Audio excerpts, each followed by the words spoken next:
오늘 이 시간에는 이제 해방이 1945년 이루어졌죠. 그 다음에 나라가 1948년에 만들어졌습니다. 1945년에는 일본에서 해방된 것이지 아직 우리나라가 만들어진 것은 아니에요. 45년에서 48년 사이 3년 동안은 대한민국이라고 하는 나라를 만들기 위한 준비 기간이었습니다. 그런데 45년에서 48년으로 넘어가는 중간기가 47년입니다. 47년. 이 중간기에 무슨 일이 벌어졌는가? 중간기에 일어난 일에 대해서 말씀을 드립니다. 큰 틀로 본다면은 이 해방된 다음에 제일 첫 번에 우리나라에 대해서 중요한 결정을 한 것이 뭐냐면은 1945년 12월에 있었던 소위 모스크바 결정입니다. 미국, 소련, 그다음에 영국 세 나라가 모여가지고 결정을 했고, 그 결정의 핵심은 뭐냐? 앞으로 한국 문제는 미국과 소련이 상의해서 결정한다. 이것이 핵심적인 내용입니다. 그러니까 소련이 비토하면 일이 안 되게 되어 있는 거예요. 그래서 이제 1945년 12월에 만들어진 그 모스크바 협정에 의해서 미국은 죽으라고 소련과 어떻게든지 타협을 해보려고 노력을 하는 것입니다. 그런데 소련은 아주 자기들이 차지할 것을 제시하고 이것도 안 봐주면 못한다, 이렇게 얘기를 하는 거예요. 여기에 이제 두 가지 태도가 있는 것입니다. 하나는 소련 말을 들어줘야 되는 게 아니냐. 지금 미국과 소련한테 한반도를 맡겼는데 소련 말을 들어주지 않으면 한반도의 미래가 풀리지 않는다. 그러니까 싫지만 소련 말을 들어줘야 된다고 생각했던 사람이 있었고, 또 하나는 이거 틀렸다. 소련 말을 들어주려면 공산당 되는 방법밖에 없다. 이 판을 깨버리고 그 다음에 이제 새로운 판을 짜야 된다. 새로운 판이 뭐냐? 유엔으로 이 문제를 가져가야 된다. 미국과 소련이 한반도 문제를 다룰 것이 아니라 유엔이 다뤄야 된다. 그래서 결국 1947년 12월에 유엔이 한반도 문제를 가지고 갔습니다. 그래서 사실은 미국과 소련은 합의해가지고 한반도 문제가 해결 안 돼요. 왜냐하면 소련은 분명한 욕심이 있다고요. 소련의 정책이라고 하는 것은 이것입니다. 소극적인 전략이 있고 적극적인 전략이 있어요. 소극적인 전략은 이미 차지한 38선 이북을 분명하게 내 것으로 한다. 여러분들도 공산당 전략도 때때로는 배울 필요가 있어요. 이미 차지한 내 것은 내 것으로 한다. 그 다음에 남한은 가능하면 조건에 맞으면, 내 조건대로 따라온다면 남한도 내 것으로 한다. 이게 소련의 전략이었습니다. 그러니까 소련은 절대로 북한 공산주의를 포기할 생각은 가지고 있지를 않았던 거예요. 그러니까 사실 소련과 협상을 해가지고 한반도 문제를 해결한다고 하는 것은 소련 말 듣는 수밖에 없는 거예요. 이승만 박사 이것을 좋아하겠습니까? 이승만 박사는 이미 판세를 읽었습니다. 제1차 미소공유회가 끝나자마자 미소공유회라고 하는 판세는 틀렸다. 이런 구도 가지고 가가지고는 우리나라의 자유민주 통일은 어렵다, 이렇게 생각을 한 거예요. 그래서 새로운 판을 짜려고 했습니다. 저는 이것 보고요, 이승만 박사 대단한 사람이라고 생각을 해요. 제가 이승만 박사를 연구해 보면요, 이승만 박사는 문제가 생긴 다음에 문제를 해결하는 사람이 아니에요. 이제 큰 바둑판 같은 국제정세를 보면서 앞으로 판이 어떻게 전개할 것인가를 보면서 그 바둑을 두는 그런 사람입니다. 저는요, 지금 우리나라에 이런 지도자가 필요해요. 지금 국제정세를 보면서 지금 미국과 소련이 어떤 게임을 벌이고 있고, 여기에 지금 우리나라가, 이 작은 나라가 어떤 그 바둑을 둬야 이 미국과 소련 사이에서 우리나라의 이익을 지키고 할 것인가 라고 큰 틀을 봐야지 겨우 생각한다는 말이, 밤날 허구한 날 친일파 숙청 옛날 과거 얘기나 해서 그 말이에요.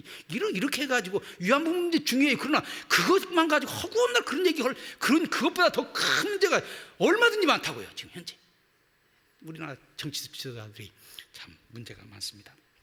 어쨌든 그래가지고 1947년 7월 초는요, 사실 그런 징조를 놓고 서로 싸우는 겁니다. 역사라고 하는 것은요, 금방 허라침이 드는 것이 아니에요. 갈듯 말듯 하면서 가는 거예요. 봄이 그냥 오는 것이 아닙니다. 봄이 올 듯 말 듯 하면서 봄이 오는 거예요. 아니 3월달 됐는데 왜 눈이 온다 실망할 필요 없어요. 봄이 그냥 오는 것이 아닙니다. 눈이 오면서 봄이 오는 거예요.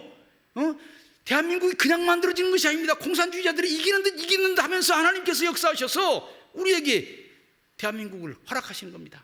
그렇기 때문에 일희일비할 것이 없어요. 큰 틀에서 역사를 볼 필요가 있는 것입니다.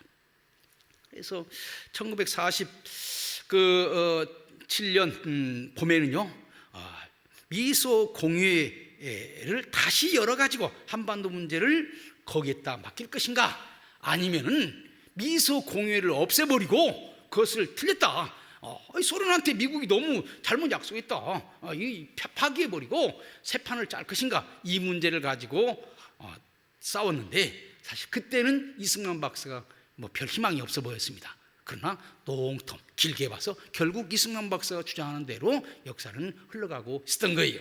그래서 진정한 지도자는 바로 눈앞에 무슨 일이 벌어지느냐라기보다는 먼 훗날 무슨 일이 벌어질 것인가를 알아야 됩니다.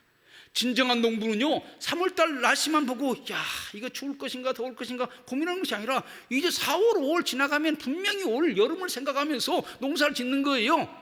여러분들도 그런 지혜를 가지는 여러분들 되시길 바랍니다. 저는요 그렇게 생각해요. 제가 지금 여기서 해방공간의 자유, 대한민국이 어떻게 만들어졌는가를 얘기하는 얘기 여러분들 몇 사람 되지도 않고 이러지만은, 이 문제가 앞으로 대한민국의 정체성을 만드는 데는 너무너무 중요한 일이 될 것이고, 언젠가 그것을 알아줄 사람들도 있을 것이다.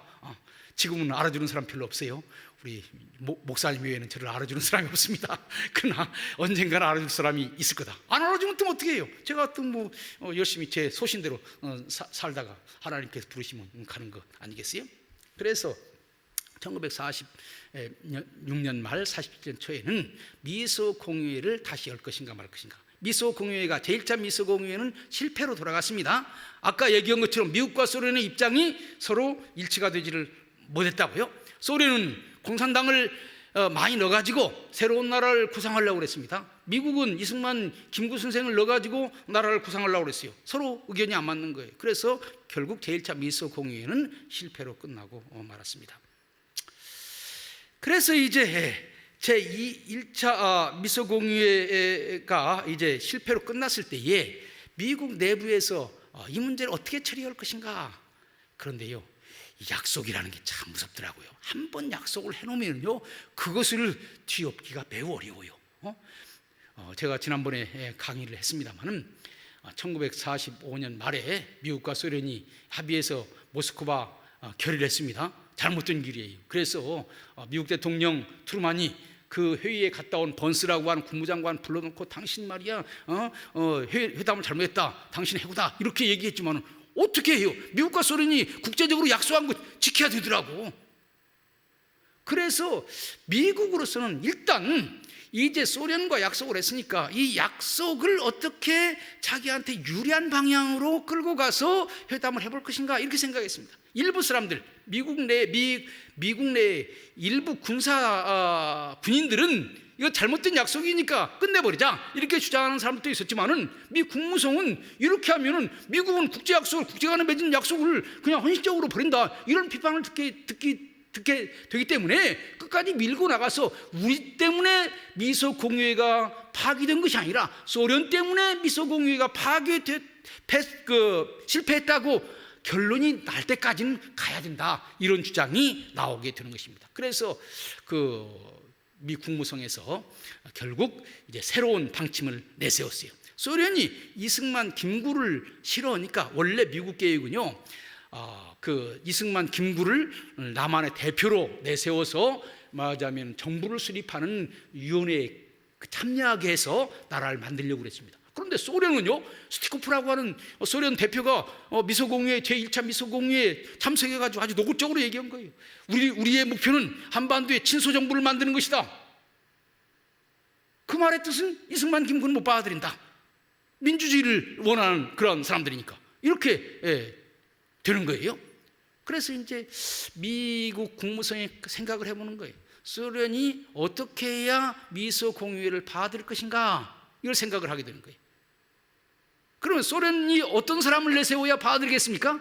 공산주의도 어느 정도 수용할까 말까. 아주 공산주의자들은 내세우면 안 되죠. 왜냐하면 그렇게 되면 완전히 공산주의로 이 나라를 끌고 가면 어떡합니까? 안 되니까 속으로는 민주주의지만 겉으로는 공산주의자들에게 공산주의도 용납할 것만 같은 그런 가능성 있는 사람을 내세워야 될 거 아니겠어요?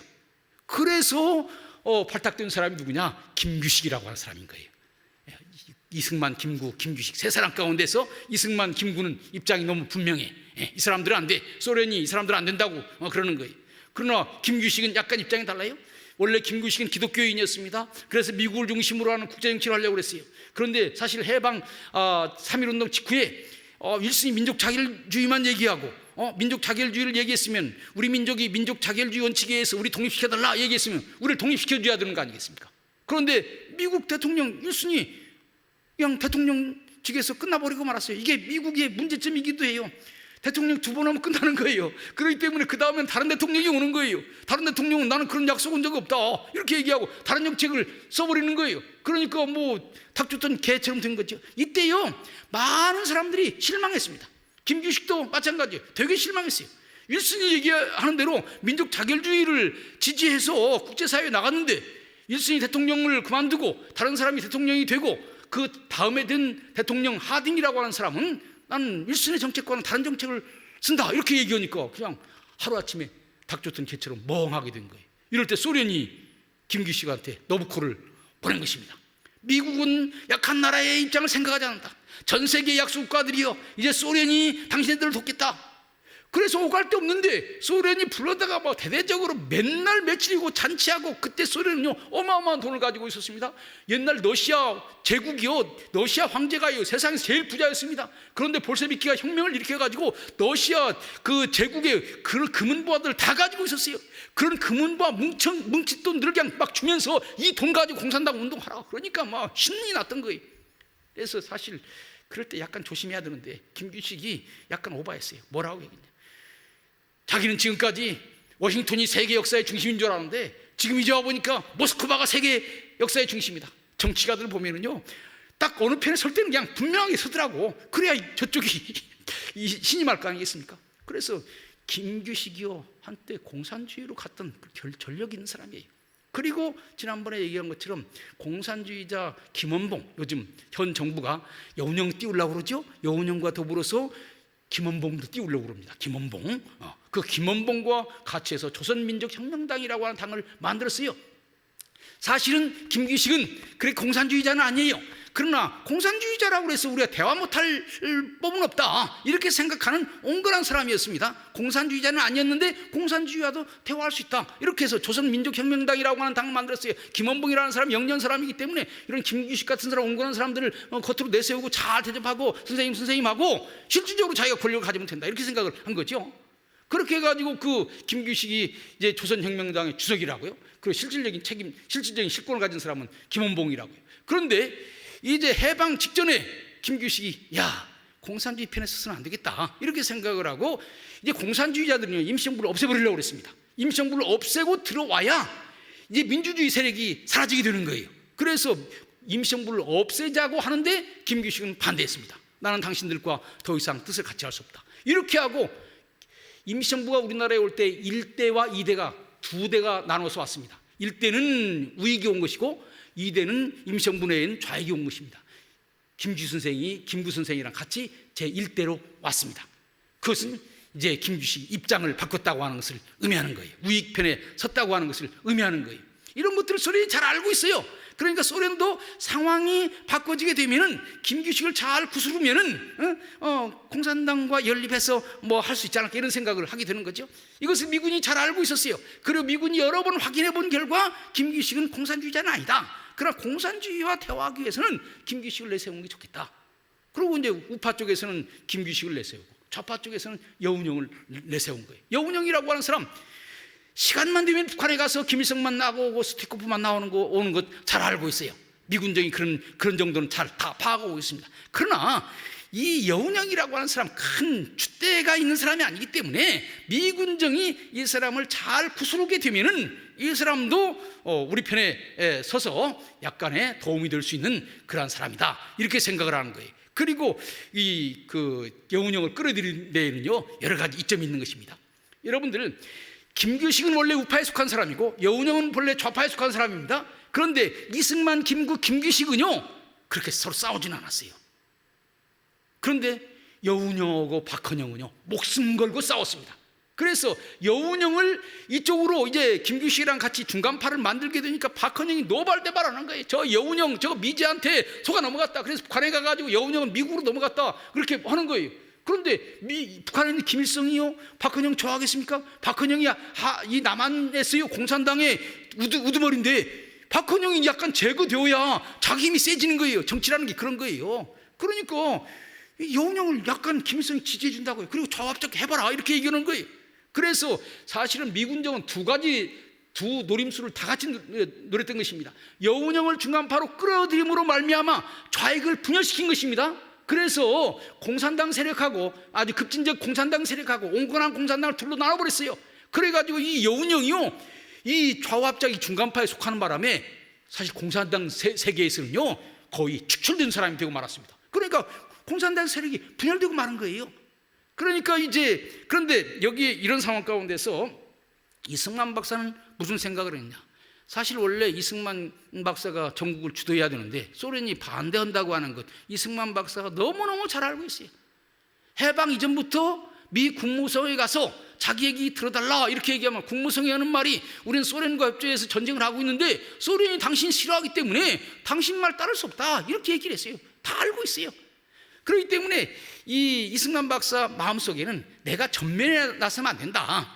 김규식을 내세워서 어느 정도의 정권을 가져오게 되면 그 다음에 자기가 나서면 되지 않냐 이런 생각을 한 거예요. 머릿속에 계산이 복잡한 거예요. 사실 김규식이 어떠냐? 중국에서 공산당 많이 만나봤습니다.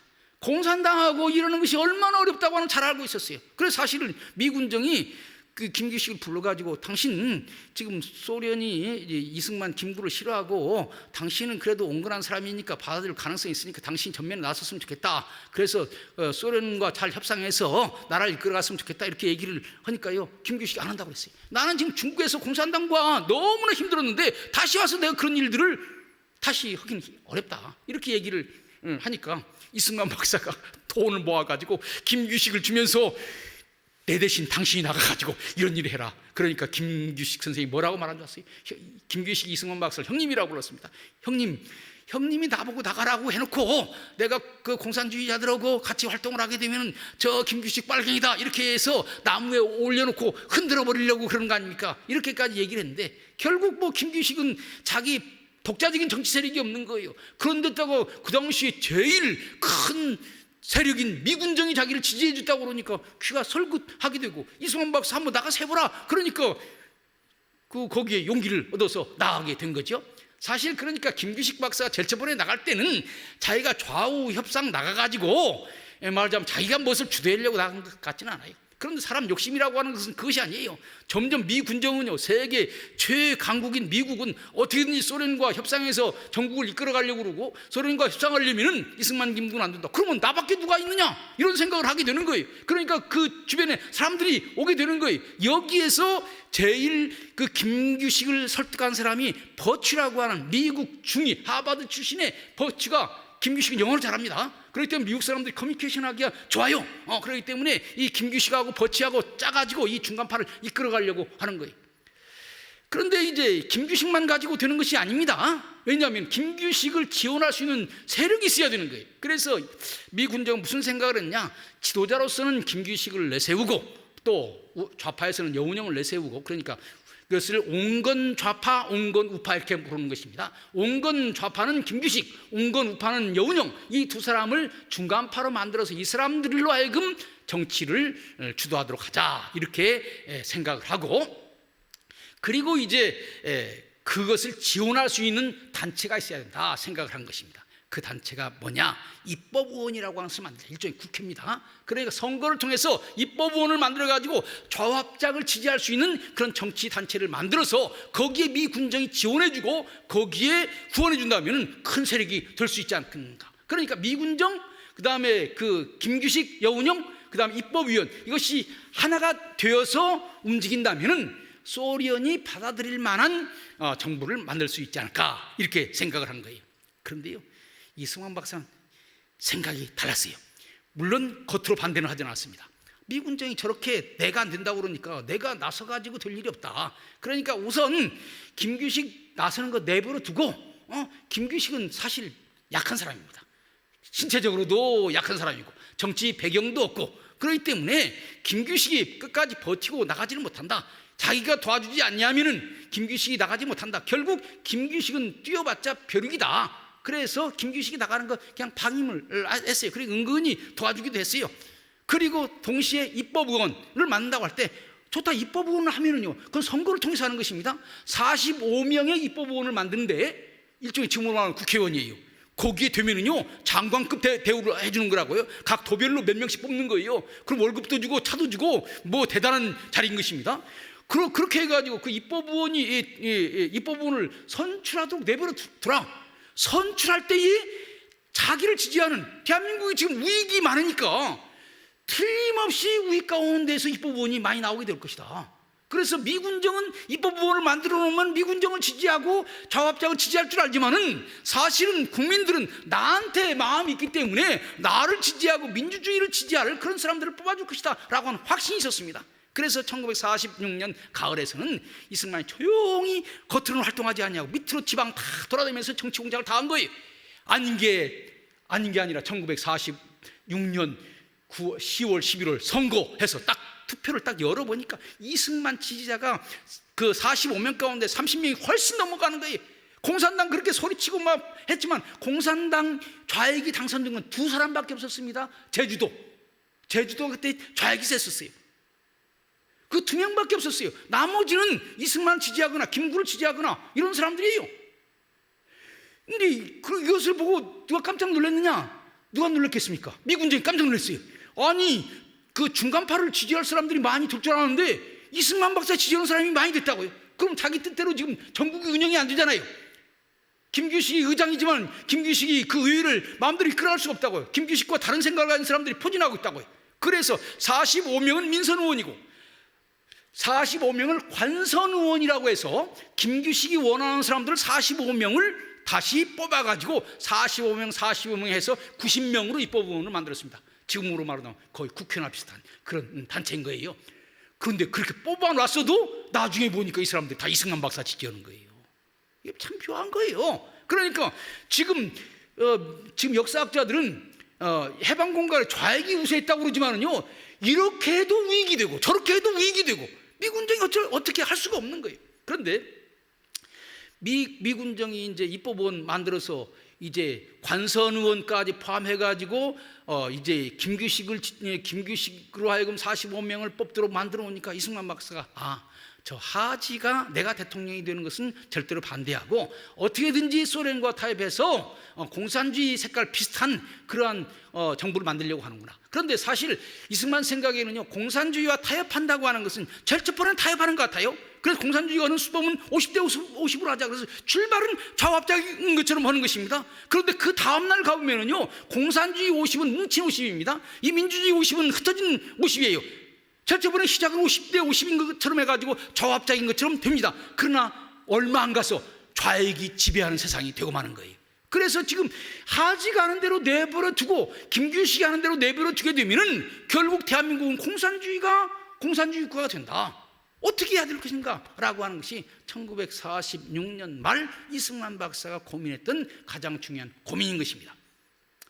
이미 하지는 김규식과 더불어서 입법의원과 더불어서 소련과 타협해서 나라를 이끌어가려고 그랬어요. 그 배후에는 미 국무성이 그렇게 하지한테 지시를 하고 있는 것입니다. 그런데요, 역사의 흐름이라고 하는 것은 단선적이지 않아요. 한편으로는 소련과 타협해서 역사를 이끌어가야 되겠다고 하는 옛 생각, 옛날 루즈벨트부터 가지고 있던 그 생각이 여전히 있었지만은 새로운 바람이 불어오고 있었다고요. 그 새로운 바람의 주도자는 누구냐면 트루만입니다. 루즈벨트는 옛날 대통령이에요. 트루만은 새로운 대통령입니다. 트루만이 대통령이 되고 나서 깨달은 것이 있어요. 1945년 5월 달에 독일이 항복했다고요? 독일이 항복한 다음에 동유럽을 다 누가 차지했느냐? 소련이 다 차지하고 말았습니다. 미국도 열심히 참여해서 원래는 같이 미국과 소련이 같이 세계를 이끌어가려고 했는데, 여러분들 이 국제정치에 있어서 지리적인 위치는 매우 중요합니다. 이것을 지정학적인 위치라고 그러죠. 소련은요, 그 나라가 유럽과 아시아 전체를 걸쳐서 있기 때문에 자기 국경만 넘어가면 다른 나라에, 그런 나라에다가 다 공산주의자들 다 파견한 거예요.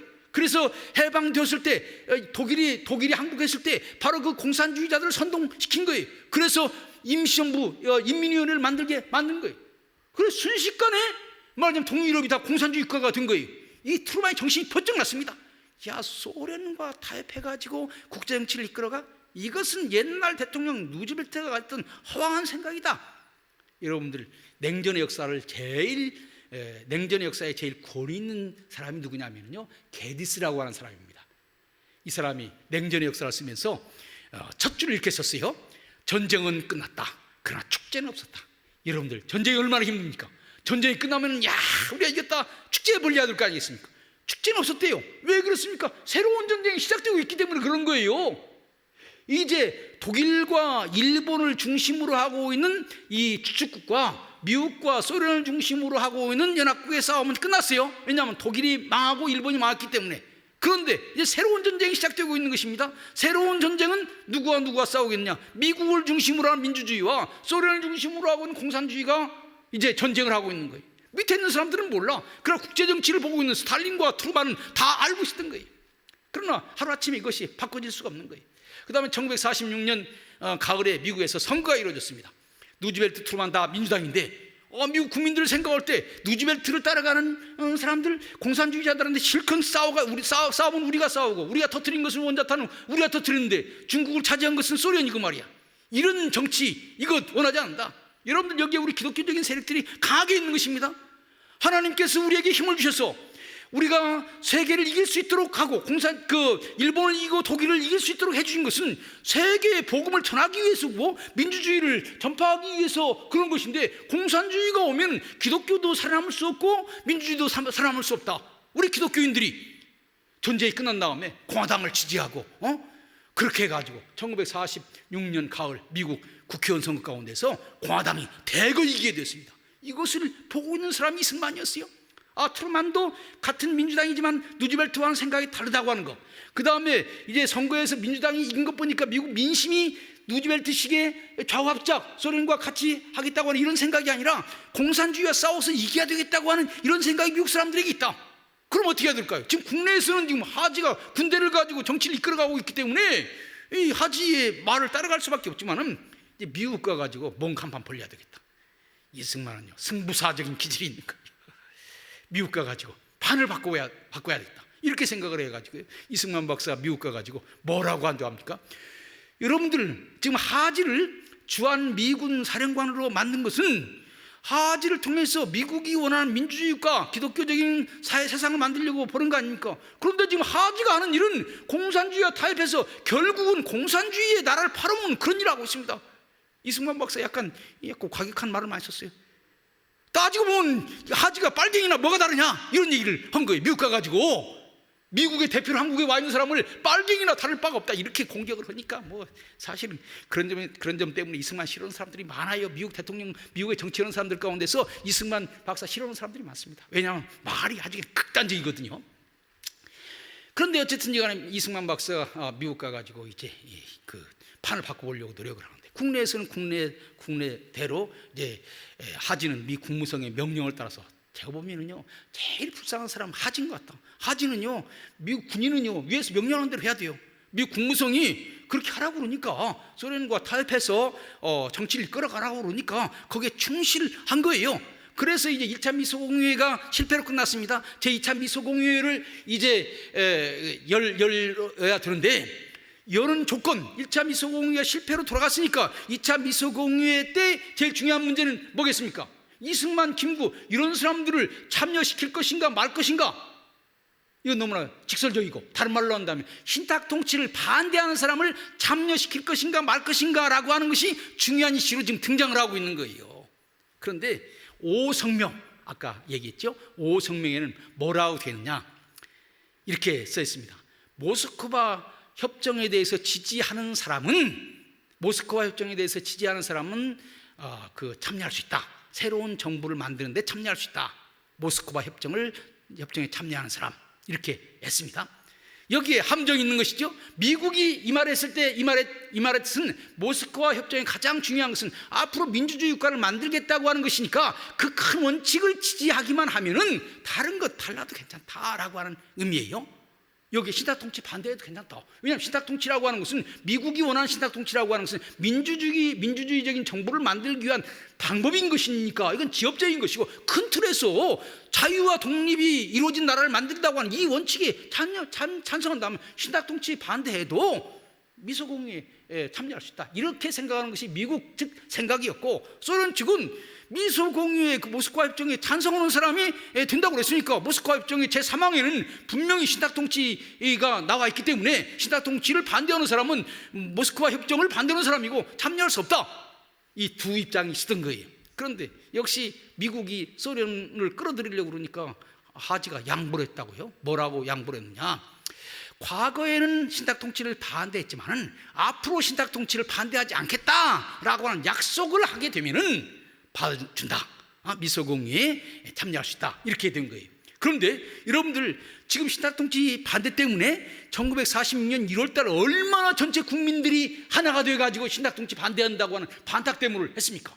그런데 지도자라고 하는 사람이 옛날에는 신탁통치가 나빴는데 지금은 생각해보니까 괜찮다? 이렇게 입장을 바꾼다면요 그건 국민들이 용납하지 않아. 국민들은 지금 일본에서 해방된 것은 독립된 것이라고 생각을 하고 다시금 다른 나라가 우리나라를 통치한다고 하는 것은 생각하지 않는 거예요. 이걸 양보할 수 없는 거예요. 그래서 우리는 양보할 수 없다. 그러니까 그러면 너희들은 안 된다. 제일 좋아할 사람 누구겠습니까? 공산당들 좋아하는 거예요. 이승만, 김구가 빠지게 되면 공산당이 거기 참여하게 되고 그러면 앞으로 세워질 나라는 공산주의 국가가 되는 것이죠. 그런데 우익들이 그렇게 호락호락하지 않아요.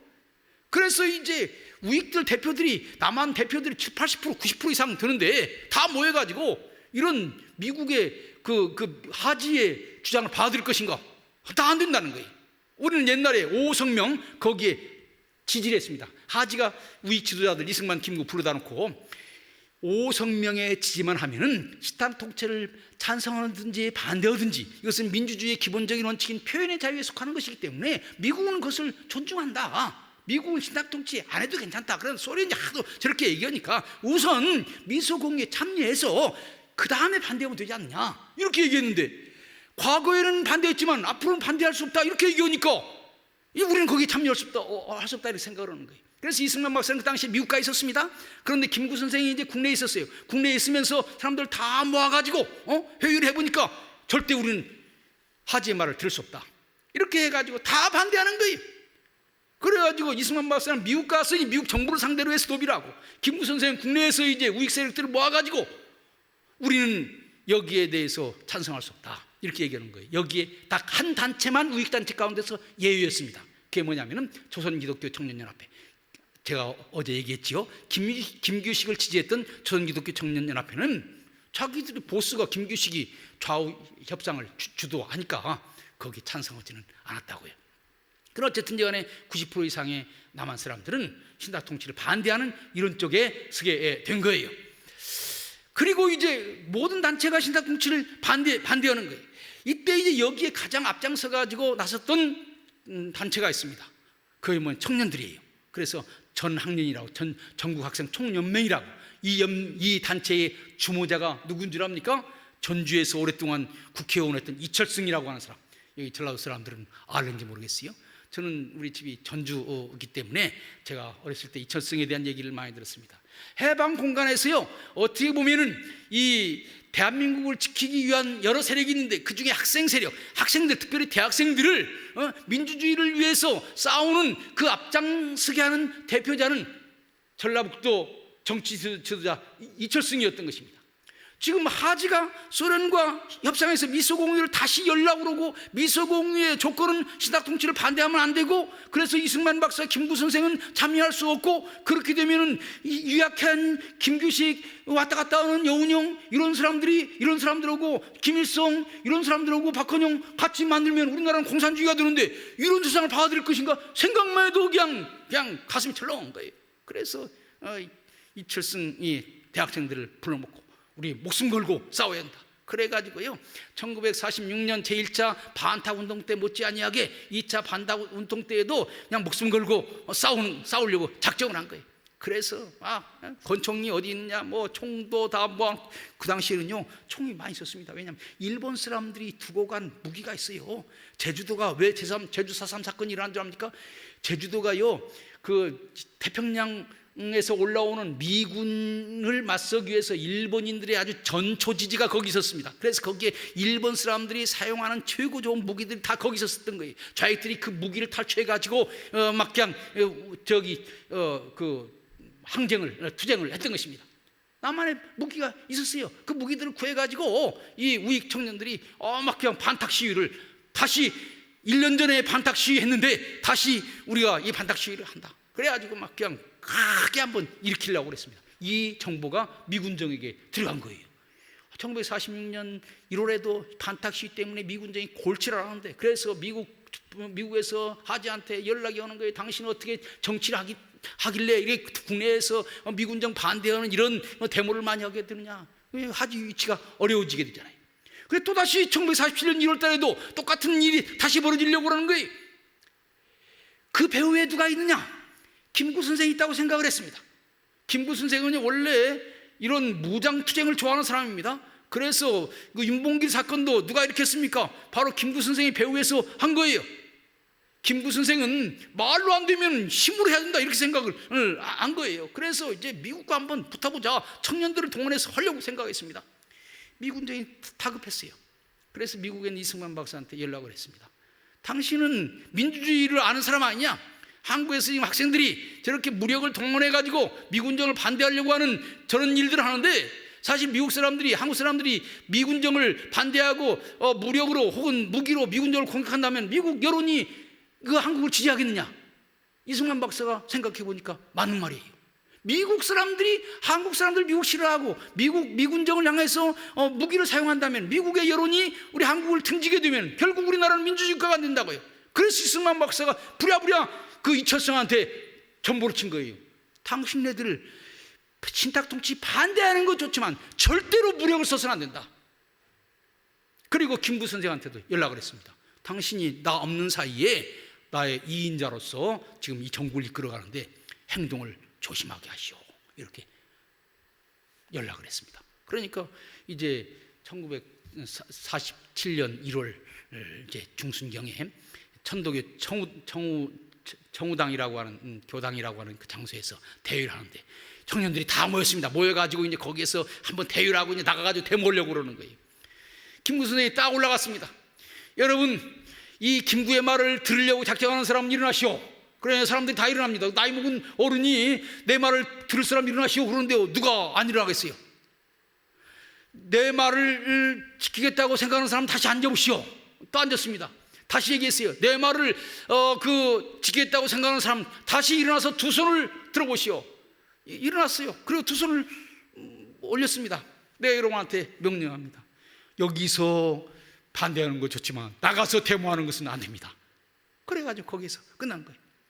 그래서 이승만 박사가 강력하게 얘기를 해가지고 강경한 시위로 나가는 것을 막은 것입니다. 사실 이승만 미군정도 어렵게 되니까 이승만 박사한테 도움을 청하게 되는 것이죠. 그 다음에 또 하나의 중요한, 그래서 이제 그 학생들 중심으로 해서 신탁통치를 반대한다고 하는 여론을 만드는 거예요. 아까 얘기한 것처럼 우익의 수많은 50개 이상의 단체들이 우린 신탁통치 반대한다, 이승만 김구와 더불어서 신탁통치 반대한다, 학생들이 우린 신탁통치 반대한다 라고 하는 메시지를 전한 것입니다. 그런데 미국은 대의제도를 중요시한다고 그러잖아요. 국민의 대표를 뽑아가지고 그 대표가 결정하는 대로 정치를 해야 된다. 이것이 대의민주주의입니다. 그래서 만들어 놓은 단체가 뭡니까? 소위 입법의원이라고 하는 거예요. 입법의원은 이승만 박사가 만든 것이 아니에요. 미 군정이 만든 거예요. 입법의회에서 결의를 한 겁니다. 뭐라고 결의했냐? 우리는 신탁통치 반대다.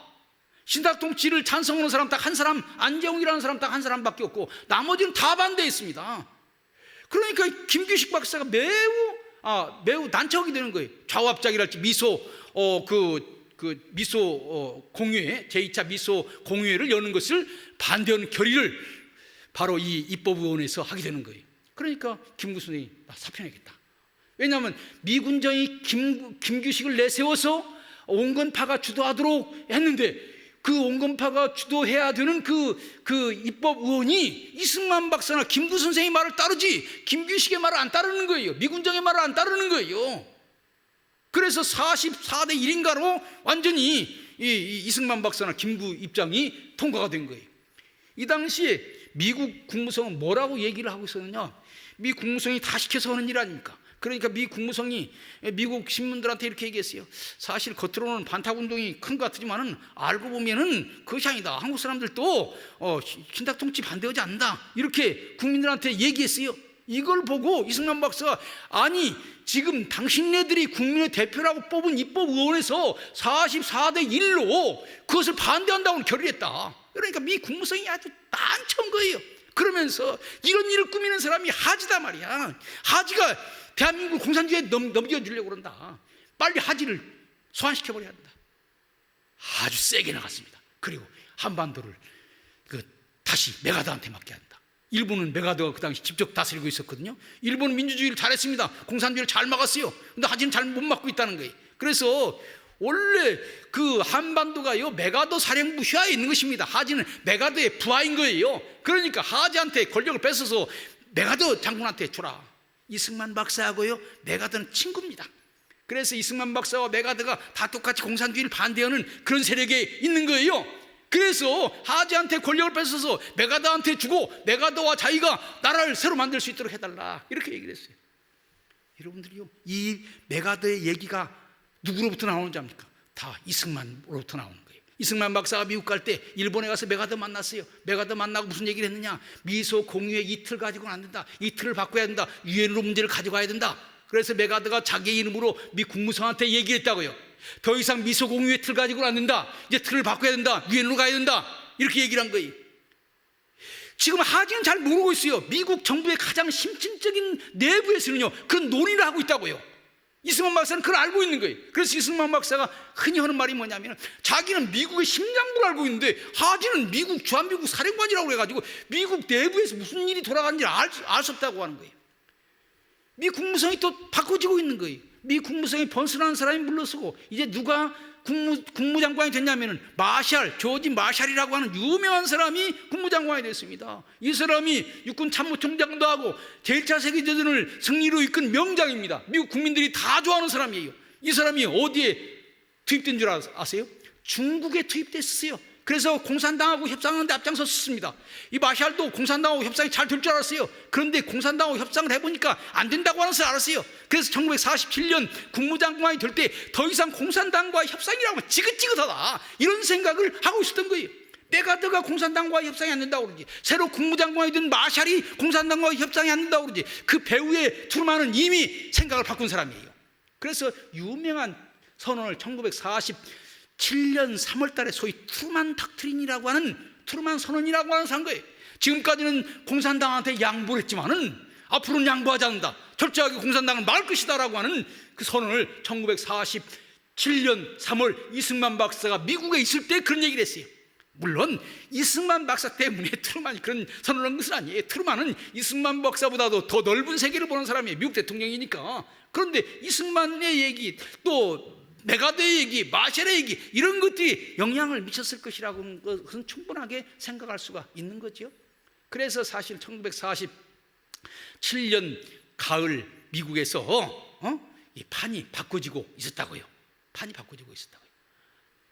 그런데 그때 국내에서는 또 다른 일이 벌어지고 있었습니다. 그건 뭐냐면은 그 김구가 사실 이제 신탁통치 반탁운동을 강하게 하면서 지지를 많이 받았습니다. 이승만 박사, 가장 영향력 있는 파워 있는 이승만 박사 미국으로 가게 되면, 여러분 대장이 가게 되면은 누가 대장 노릇합니까?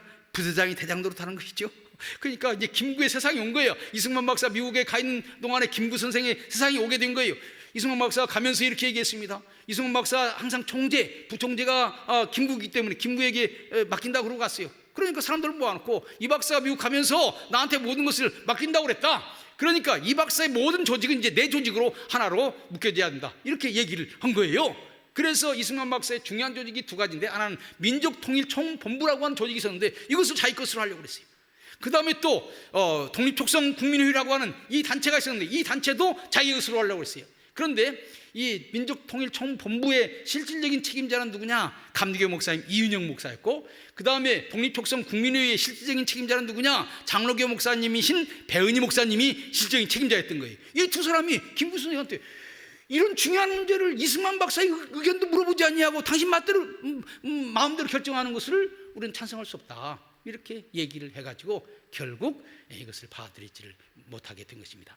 제가 여기에서 얘기하려고 하는 것은 결론적으로 얘기를 한다면, 얘기의 핵심은 뭐냐 하면은 바로 미국은 특별히 주한 미군은 소련과 타협해서 미소 공유회를 다시 열어가지고 거기에서 중간파를 내세워서 소련과 협력을 해가지고 나라를 이끌어가려고 했는데, 이승만 김구는 그렇게 하면 공산주의 국가가 되니까 그것을 반대하고, 우리는 말하자면 새로운 틀로 반탁 신탁통치 반대하면서 이제 그 민주주의적인 그런 나라를 만들겠다고 하는 강력한 힘으로 나갔다고 하는 거예요. 그래서 제 얘기의 결론은 1947년도에 한반도의 지금 정세라고 하는 것은 미국이 그 미소 공유회를 통해서 중간파를 육성해서 나라를 이끌어가려고 했지만 대다수의 국민들은 거기에 지지를 하지 않았다. 이것이 내 얘기의 핵심입니다. 그러니까 방금 전에 얘기한 내용과 결부시켜서 얘기한다면 우리 한국 사람들은 이승만 김구순 선생과 더불어서 민주주의적인 국가를 만들려고 한 것이지, 미 군정과 더불어서 말하자면 중간파적인 회색 국가를 만들려고 하지 않은 거죠. 그런데 다행스럽게도 1947년 지나가면서 미국의 근본적인 정책이 바꿔지는 거예요. 그래서 미국의 근본적인 정책과 이승만 박사의 그 생각이 하나가 되어가지고 1948년 대한민국이라고 하는 나라가 만들어지는 것입니다. 역사라고 하는 것은 그렇게 하루아침에 이루어지는 것이 아닙니다. 그러나 봄이 올 듯 말 듯 하면서 봄이 오는 것처럼 민주주의가 될 듯 말 듯 어려운 시련이 있었지만 누군가 끝까지 목표를 정하고 이 길로 나가야 되겠다고 생각하고 나가게 되면요, 그 길로 나가게 되는 거예요. 이럴 때 중요한 것이 뭡니까? 신념이고 믿음인 거예요. 지금 현재 우리 대한민국도 마찬가지예요. 일부 사람들은 중간파적인 그런 입장을 가져야 이 나라가 될 거 아닌가? 미국과 중국 사이에 있어서 이거 어떤 때는 이쪽, 어떤 때는 저쪽, 이렇게 되는 것이 이 나라를 위해서 나은 것이라고 생각을 하고 있는 사람들 많아요. 지금도 다시 중간파가 많이 득세하고 있습니다. 그러나 큰 틀에서 보면 그것이 아닙니다. 이미 공산주의는 패배했어요. 소련이 망했다고요. 중국도 공산주의 가지고는 경제적으로 저렇게 성장할 수 없어요. 이미 끝난 체제가 다시 일어나려고 하는데 그건 제대로 될 수가 없는 겁니다. 이런 측면에서 옛날 1946년 7년 나라가 어느 쪽으로 나가야 될 것인가 방향을 못 잡았을 때 이승만 박사를 중심으로 해서 나라의 방향을 분명히 아는 사람이 오늘 대한민국을 만든 것처럼 지금도 우리 교회를 중심으로 해서 이 대한민국이 어느 쪽으로 나가야 될 것인가를 분명히 알고 나라를 위해서 기도도 해야 되고 정치 지도자들 가운데서도 그런 지도자들이 많이 나와야 된다고 생각을 합니다.